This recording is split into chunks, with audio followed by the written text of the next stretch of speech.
किसी ने रमन महर्षि से प्रश्न पूछा कि महर्षि, परमात्मा सब जगह मौजूद है और वही जीवन का आधार है, तो फिर सभी मनुष्य परमात्मा की प्राप्ति क्यों नहीं कर पाते। इस पर महर्षि जी कहते हैं, वह इसलिए क्योंकि करोड़ों में कभी कोई एक ही होता है जो पूरी गहनता से प्रयास करता है। भगवान श्री कृष्ण ने भी कहा है कि प्रयास करने वाले भी करोड़ों हैं, लेकिन उनमें से भी कोई एक ही मुझे परायण हुआ है, मुझे समर्पित हुआ है, उपलब्ध हुआ है।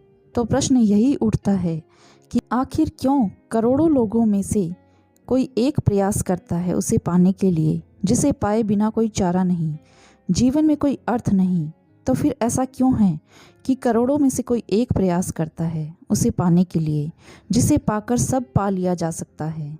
क्या होगा कारण? बल्कि होना तो ऐसा चाहिए कि करोड़ों में से कभी कोई एक प्रयास ना करे और बाकी लोग प्रयास करें, क्योंकि परमात्मा ही तो आनंद है, जीवन है, अमृत है। तो करोड़ों में से कोई एक ही क्यों प्रयास करता है? इसके कारण को थोड़ा ठीक से समझ लेना ज़रूरी है। और सबसे पहला कारण तो यह है कि जो हमें मिला ही हुआ है उसे पाने के लिए हम भला चेष्टा क्यों करें। जैसे कि सागर की मछली सब कुछ खोजती होगी, परंतु सागर को कभी नहीं खोजती है।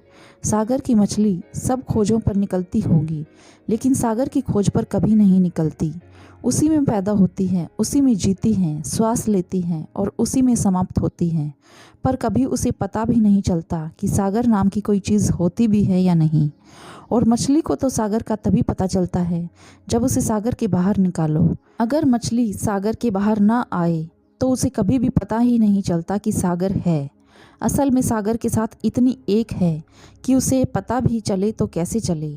पता चलने के लिए तो दूरी चाहिए। और मछली तो कभी कभार सागर के बाहर आ भी जाती है, परंतु आदमी तो परमात्मा के बाहर कभी नहीं आता। मछली को तो कोई मछुआरा कभी फांस भी लेता है जाल में और सागर के तट पर तड़पने को छोड़ देता है, परंतु आदमी तो उस परमात्मा के बाहर कभी आता ही नहीं। आदमी के लिए तो कोई ऐसा तट है ही नहीं जहाँ परमात्मा मौजूद ना हो। आदमी जहाँ भी जाए वहाँ परमात्मा मौजूद होगा ही, जो कि इतना ज़्यादा मौजूद है कि उसकी हम फिक्र ही छोड़ देते हैं, उसका हमें ख्याल ही भूल जाता है, क्योंकि वह मौजूद ही इतना ज़्यादा है। तो यह बात ध्यान रहे कि हमारे ध्यान की जो धारा है वह सिर्फ उसी दिशा की तरफ बहती है जो कि गैर मौजूद है। जैसे कि अगर आपका दांत टूट जाए तो जीभ उस दांत की तरफ चलने लगती है, परंतु जो दांत मौजूद है उसकी तरफ नहीं चलती। और भली भांति एक दफ़े पता चल जाए कि दांत टूट गया है, खाली जगह छूट गई है, तो फिर दिन भर आपकी जीभ वहीं दौड़ती रहती है। जहाँ अभाव है वह हम खोजते रहते हैं, परंतु जो एकदम मौजूद है वह हम नहीं खोजते। और यह एक बड़ा तथ्य है कि मन के गहरे नियमों में से एक नियम यह भी है कि जो हमें उपलब्ध है उसका हम विचार करना छोड़ देते हैं और जो हमें उपलब्ध नहीं है उसकी हम खोज करते हैं। अर्थात जो हमारे पास है उसे हम भूल जाते हैं और जो हमसे दूर है उसको हम अक्सर याद करते हैं।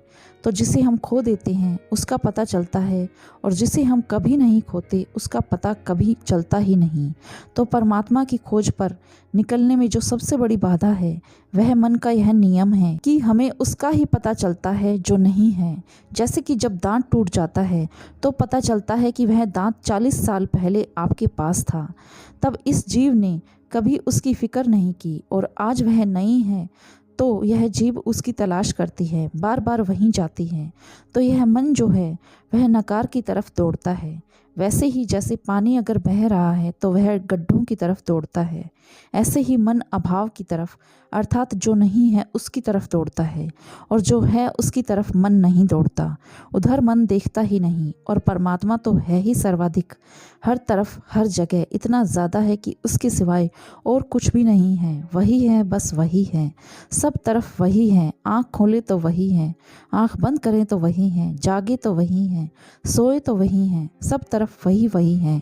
सागर की तरह हमें घेरे हुए हैं, इसीलिए अनेकों खोजों में करोड़ों खोजों में से कोई एक ही उसकी खोज पर निकलता है। तो अगर परमात्मा की खोज पर निकलना हो, करोड़ों में से एक बनना हो, तो एक विशेष तरह की साधना को अपनाना होगा, अन्यथा तो यह खोज कभी संभव हो ही नहीं पाएगी। तो परमात्मा की खोज पर निकलने के लिए यह अति महत्वपूर्ण बात आपको स्मरण रखनी होगी, और वह यह है कि आपके पास जो है उसका स्मरण रखें और जो आपसे दूर है उसको भूल जाएं। इसे आप यूँ समझें कि जैसे जो दांत अभी आपके मुंह में है उसे जीभ से टटोलें और जो गिर जाए उसे मत टटोलें। अर्थात जो रोटी सुबह आज मिली उसका आनंद लें और जो रोटी कल मिलेगी उसके सपने मत देखें। जो नहीं है उसे छोड़ दें और जो है उसे पूरे आनंद से जी लें। तो आप करोड़ों में से एक बनना शुरू हो जाएंगे। तो यह आपको ध्यान रखना होगा कि परमात्मा की यात्रा सीधी नहीं हो सकती। जब तक आपके मन का ढंग, आपके मन की व्यवस्था न बदल जाए, तब तक तो बिल्कुल नहीं हो सकती। आप ज़रा ख्याल करें कि आप जब सोचते हैं कि रहने के लिए एक अच्छा सा मकान होना चाहिए और एक अच्छा मकान बना भी लेते हैं, तो जब तक आप मकान नहीं बनाते तब तक मन मकान बनाने की कल्पनाओं में डूबा रहता है कि उसका नक्शा कैसा होगा, उसका रंग कैसा होगा, रूप कैसा होगा। यह मन कितनी तरह की कल्पनाएं करता है, कितने नक्शे बनाता है।